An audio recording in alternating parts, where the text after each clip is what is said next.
स्वागत आहे तुमचं अनिता's मराठी रेसिपीमध्ये। तर आज आपण पाहू मँगो लस्सी। त्याच्यासाठी काय काय साहित्य पाहिजे ते पुढील प्रमाणे पाहू।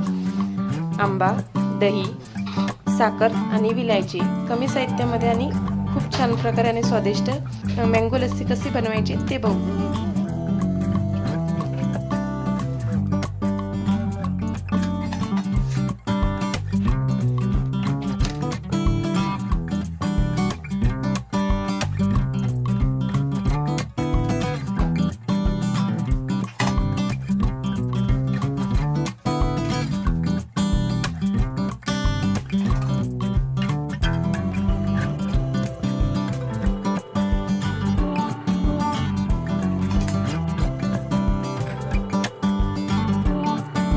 दही,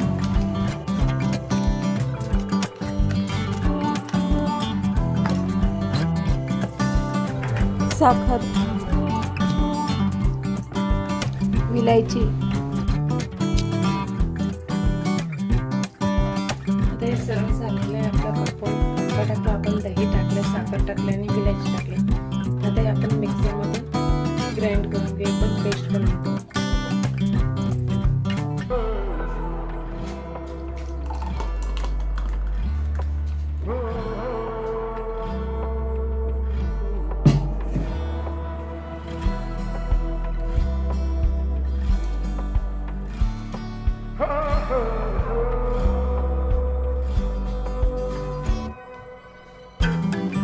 आपली लस्सी तयार, यम्मी। तुम्ही नक्की करून पहा आणि माझे व्हिडिओ पहा।